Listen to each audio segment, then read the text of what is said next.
What is going on, guys? Welcome back to a brand new YouTube video, and we're doubling down on the format of these videos that I did like yesterday. So we're doing back-to-back uploads.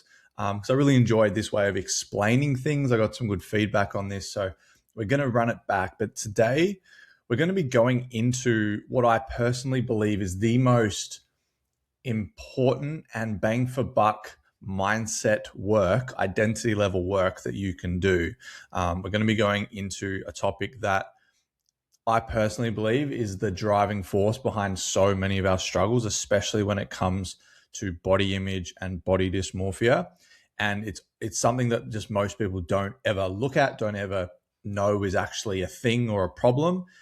Or if they're aware of it, they're not actually sure how to solve it and move through it. So we're going to be going into that today. And that is understanding what your core story is.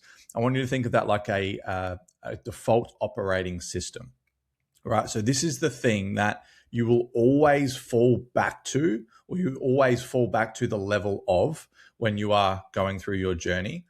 And what happens, and if you watch the video that I uploaded yesterday, and if you haven't watched that, I'd recommend you go and watch that one where I outline my 4S framework being source, story, strategy, synergy.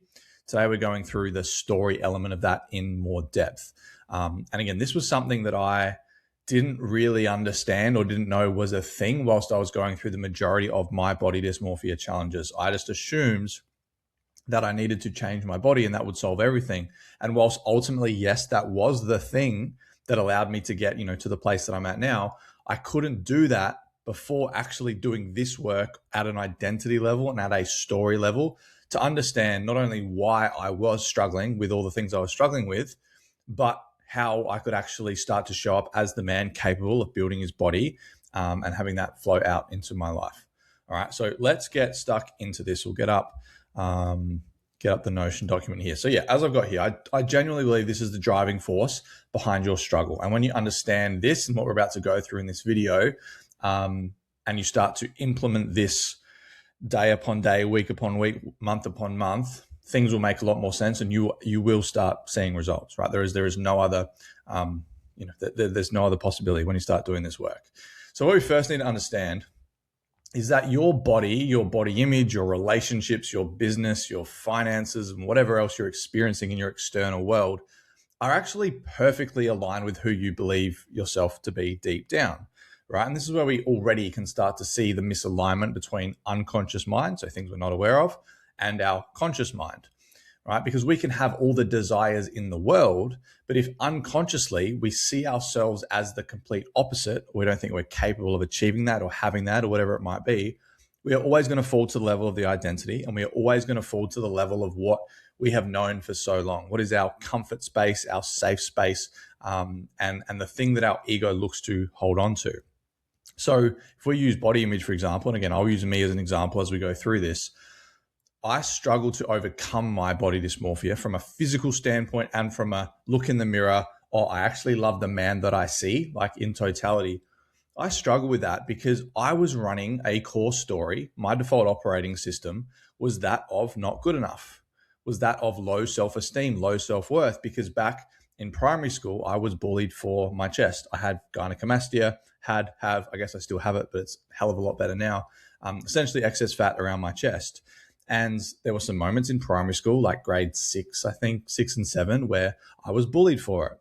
So in that moment, like I was very young, and that's where a lot of our conditioning will, set up roots, and we'll start to get an identity and define who we are, and we'll see how we fit into the grand scheme of the world, who we need to be, etc.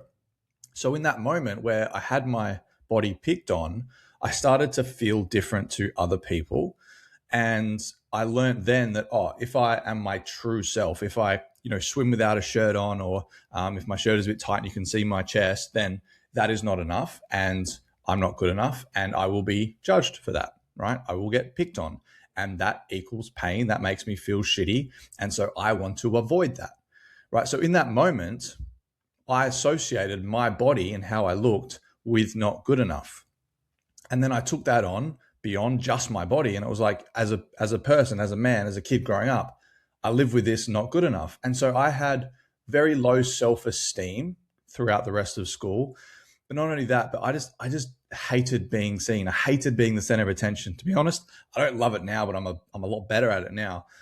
Things like school talks and school presentations and, things where eyes were on me, I absolutely hated it. I was petrified, right? Going to parties back then, through primary school and high school, like having to even talk to other people, having to talk to girls, make small talk, all these things I hated because deep down I was worried about being judged because that had happened before. I'm like, well, I walk into a room and I'm like, oh, these people are going to judge me, right? These people are going to think I'm not good enough. They're probably going to be looking at my chest. They're going to be laughing. And all of these were daggers to my identity. So to hide that, to avoid that, I would wear a mask, right? I would make sure I wasn't the center of attention. I would wear certain clothes to hide my chest, right? And all of these things, little did I know, all of these, like these belief systems, the way I would talk to myself, the little actions that I would do, they would all confirm this story that I wasn't good enough and that I had to hide my body, right? So that was just this identity that I took on and I gripped it so hard, right? So moving throughout the rest of primary school and high school and even into my early 20s, my body, whilst it changed physically on the surface and I fluctuated, I think the heaviest I got to in my body dysmorphia time was like 115 kilos. The lightest would have been, I don't know, low 90s, high 80s probably. But nowhere in there was I ever actually happy. And I could recognize sometimes that, yeah, like I look good, I look better, but I still felt the same low self-esteem. I still hated to be center of attention. I still didn't think I was enough. I still questioned my attractiveness. The relationships I got into, I still worried about them leaving me and them even seeing my chest, right? So the internal narrative and how I ran my life and who I thought I was still rooted in not good enough. So my body image and the way I perceived my body was perfectly aligned with that, right? Of course, I was never going to feel enough because that wasn't who I was, right? I was the guy who didn't feel enough. So why would I create a body and confidence and self-worth where I actually felt enough? So you've probably had something happen in your conditioning, whether it was a singular event or it was more than likely a build-up of the same evidence, the same limitations that most likely were not even yours. Well, not most likely, they weren't yours. They were given to you by someone else or by the world, and you took that to be who you are. And up until this point, it has remained unchallenged. You've just taken it as this is who I am. This is fact. This is gospel, right? So I'm not even going to attempt to change or think differently because this is who I am, right? And I promise you, when you dig deep enough, and again, I do this extensively within my mentorship, where we actually get to the bottom of it, we really start to see, oh yeah, like I can see fingerprints of this core story on every area of my life, and it clicks, right? I see it go off in clients' head when we do the extra work, and they can see like, oh my God, this makes so much sense why nothing has ever worked for me. Right. So moving forward, and this is the framework. I mean, this is just basic understanding of how we go from this core story, this unconscious underlying belief systems. I've actually missed one here. Underlying belief systems that then translate into our progress, into our results, into our external world, and into our identity. So if you remember nothing else in this video but this, that will be good, right? So at the bottom of this, we have our core story, right? That underlying belief and story and identity that I've just gone through. That then will facilitate a level of, that will facilitate certain belief systems. So things about yourself that you believe to be true, right? Oh, if I am to walk into this room and it's busy, people will judge me. If I'm to do a school presentation, everyone's eyes will be on me. They'll be laughing at me and blah, blah, blah, blah, blah, right? I'm not attractive. I'm not capable of changing my body because this is like, I've always failed in the past, right? So you'll start to create these belief systems, which are essentially unchangeable truths in your mind. It's like they are set in stone, they are fact.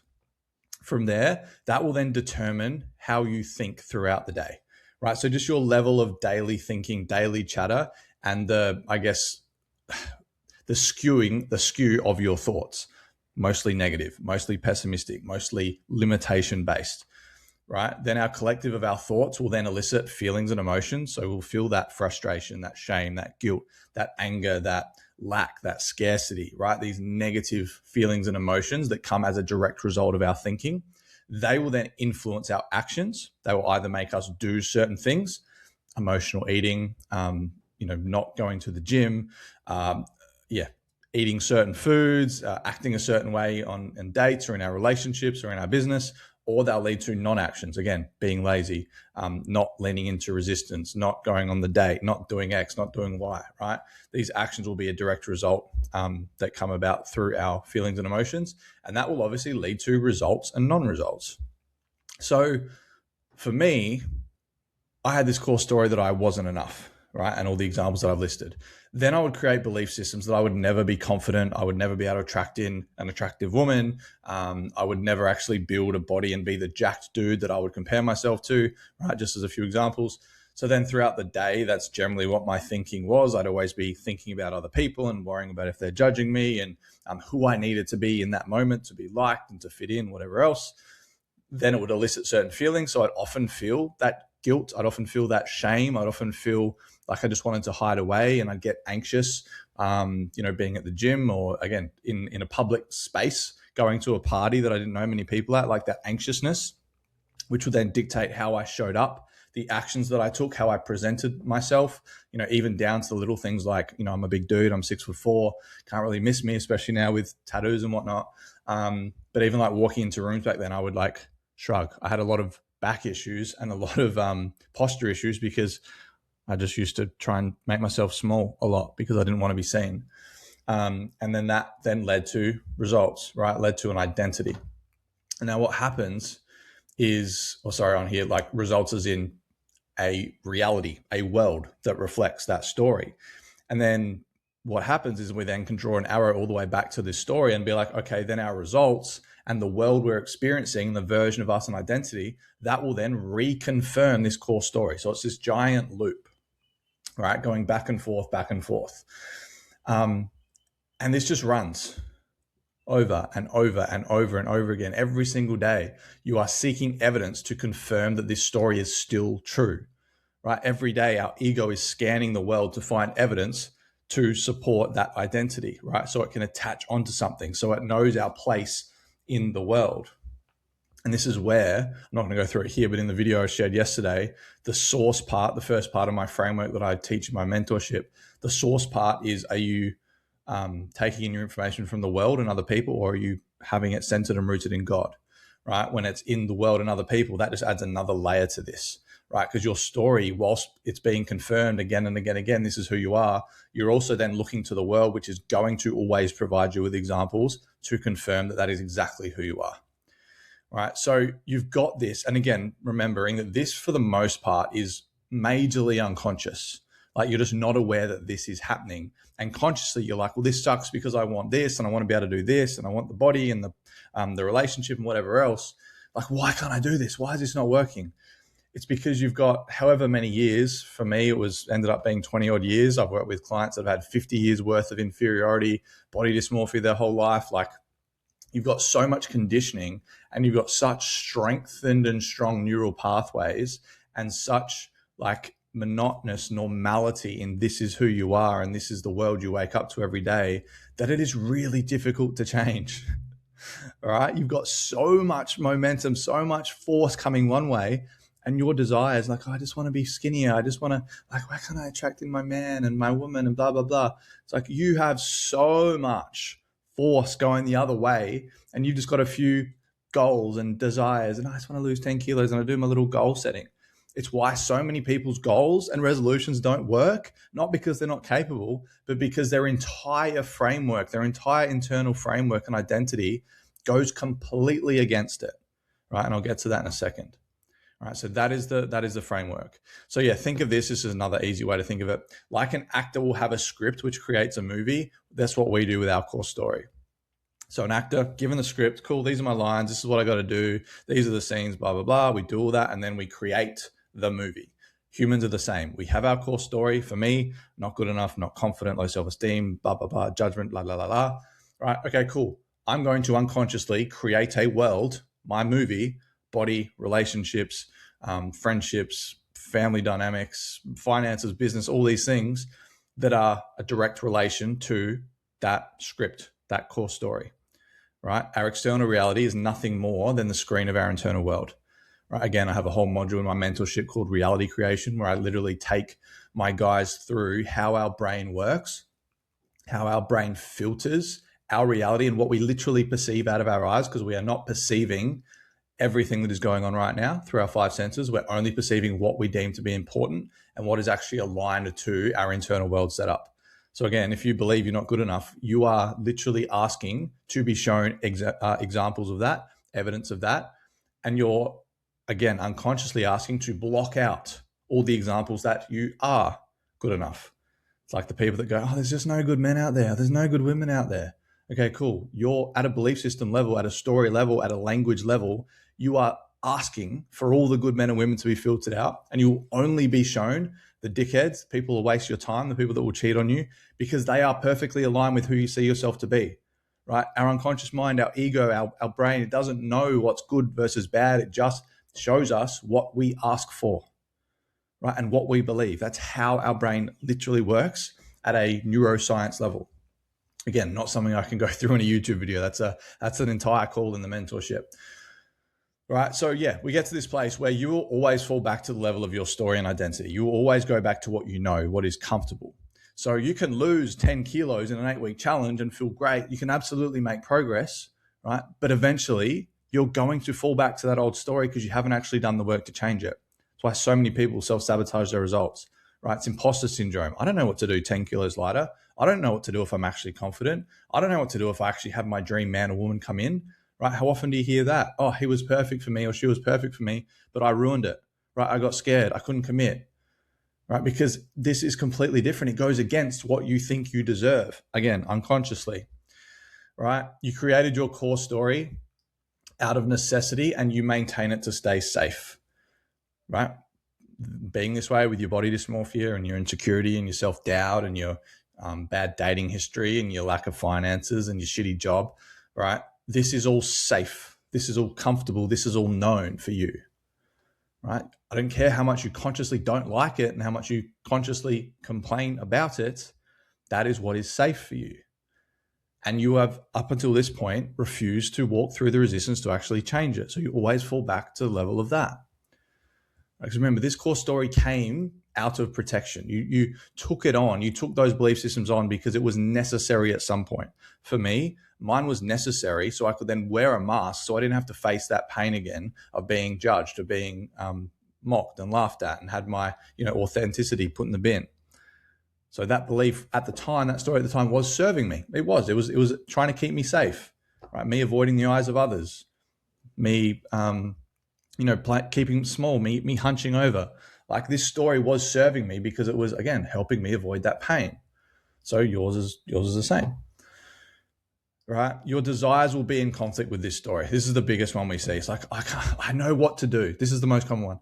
I know what to do. I've done all the education. I've done all the learning. I'm really aware of what's going on, but why can't I change it? Well, unfortunately, the how doesn't always lead to results. Because again, you've been running this framework for 20, 30, 40 years, and then you have some goals that you've set, right? This is going to win. The limitations are always going to win. Because think of it this way. If your ego and everything you know in your life so far, all the evidence, all the experiences you have, the way you speak, the way others treat you, right? Your body progress, your failed transformations, like all this evidence supports that old limiting core story. So why would your ego and unconscious, and why would you actually allow yourself to have a body that is good, like is the body that you love, that you're confident in, that you can look in the mirror and absolutely love who and what you see, where you can be consistent and motivated and feel attractive to your dream partner or whatever? Why would you have that? Because that's not who you believe you are. That's foreign. We don't know that. There's uncertainty there. That's unknown. That's not safe. I don't care how much you consciously want it. Our conscious mind is 3 to 5% of our total behavior. The rest is unconscious. So this is where people get stuck. They get frustrated because they want all these things, but nothing changes again because they're not aware of what is actually pulling the strings behind the scenes, i.e. your core story. So we need to align story, beliefs, thoughts, feelings, emotions, actions, and your results. And then it becomes an effortless byproduct. Right? I say this all the time when I'm speaking about body image and body dysmorphia to clients and on social media and in content. The program is the easy part. The macros and following the calories are the easy part. The transformation is so fucking easy when it actually aligns with that core story. So when you've done this identity work, and again, this is primarily what the live calls in my mentorship are about. It's a good 5 to 6 weeks worth of extra content and stuff we go through, processes I take you through, visualizations, frameworks, trainings, all these different things I get you to do so that your core story is just like, yeah, we transform. That's just what we do. We lose weight. It's just what we do. We train hard. We stick to our calories. We have a setback. We get back on track. Why? Because this is just what we do. It is aligned because I believe I'm good enough. I am worthy. I am capable, right? The goals I have are inevitable, right? I'm sent by God. My purpose is given to me by God. I'm here for a reason. So therefore, this is what I do. When we can create that inevitability at an identity level and have that translate out into our actions, that's when things get really easy, right? I'm on a fat loss phase at the moment. I had some time off over Christmas, decided to flick the switch, and now I'm back down to a low weight. Like I haven't even blinked. I just have got back on with it. There's been no doubt in my mind that I would get back here. Sure enough, this morning, woke up, new low weight. Yeah, cool, as expected, right? On we go. That's the level of inevitability that we can get to when you understand how to do all this and understand how this works. And then to wrap up here, so yeah, to change it, you must normalize the opposite and seek evidence to support that, right? So I can't go through all of my processes, one, in free content. That's literally what my coaching is about. But two, it's a lot more complicated. There's a lot more stuff that we need to understand to do it.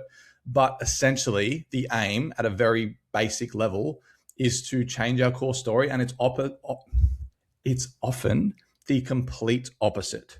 So if you believe you're not good enough, we need to change your core story to I am good enough. If you believe you are not worthy, we need to change it to I am worthy. I am attractive. I am capable, whatever it is. And then we need to find the evidence and start to calibrate our brain and our mind and our ego to find evidence to support that alternate story, the one we actually want. Right? An easy exercise you can do for this is, again, to find your opposite belief, opposite story, and then write a list of 20 to 30 things and pieces of evidence to support that. So 20 to 30 times you have been good enough. Any tiny little piece of evidence you can think of. There will be so much there, but you are just not used to finding that because it's not who you are, right? So why would you look for it? Why would you be shown that? Why would you perceive that? But down to the smallest things like compliments you've gotten, progress you've made, success you've had, what else? Like times your family have said they've loved you, or things you've said you do that you've actually done, or whatever, right? It doesn't really matter. There are so many different things that it could be, but they are out there, I promise you. And then every time you feel yourself slipping back into the old story, be like, oh, nope, that's not who we are. That's a lie. That doesn't make me feel good. I've gone back into fight or flight. Sweet. Go to my list or write more down. Remember, yep, I am good enough. Cool. Breathe for a second. Sweet. Now we're going to start showing up as that. And as you do that over time, this framework up here will begin to change, right?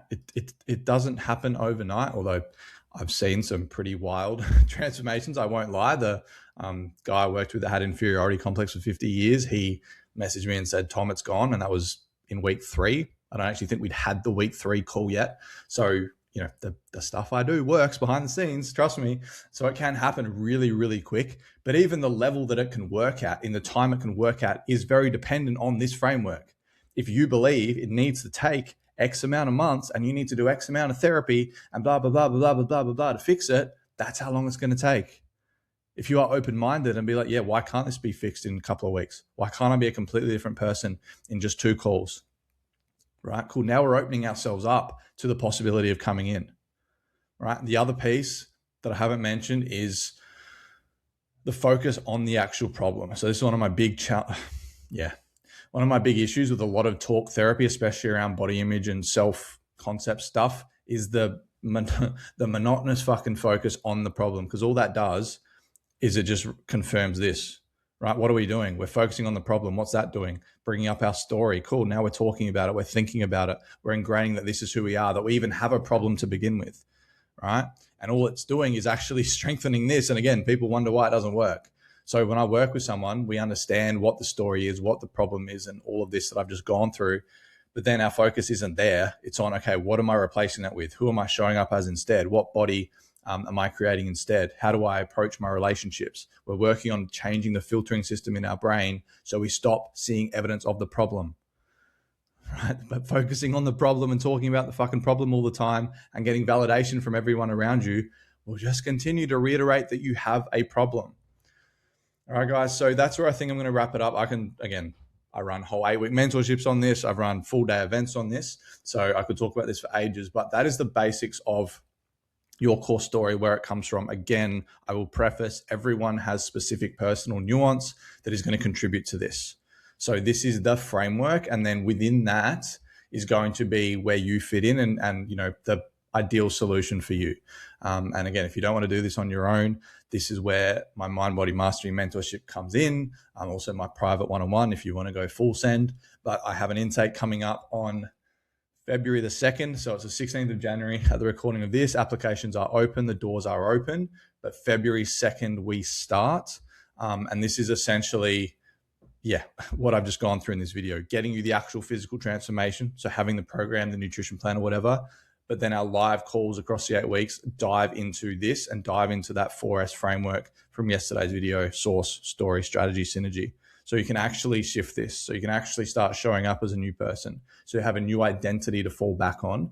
And then from there, we build the body, have the relationship stuff. We have the business chats, career chats.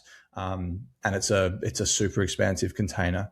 And as I said, there are so many things that I go through in depth that just can't be put into a YouTube video. So if you found this useful and you want to actually explore this, and I get it, you've probably done some of this work before. You probably may even understand some of this stuff before, and you're like, oh, well, is this going to work for me? Let's just say just about everyone that I've worked with in the last couple of years has come to me with that exact mindset, and then they've been blown away with just how impactful this work and what we do inside the mentorship and in my one-on-one mentoring obviously can do. So if you want details on that, link down below.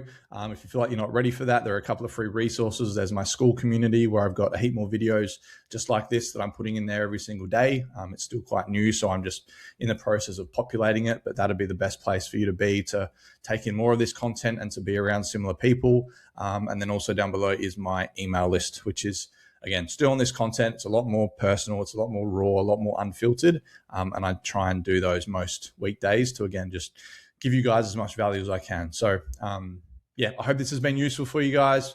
I really appreciate a subscribe, a comment, a like. I'm going all in on YouTube this year. So if you found this useful, share it, comment, send it around. I really appreciate it. And we'll see you in the next one.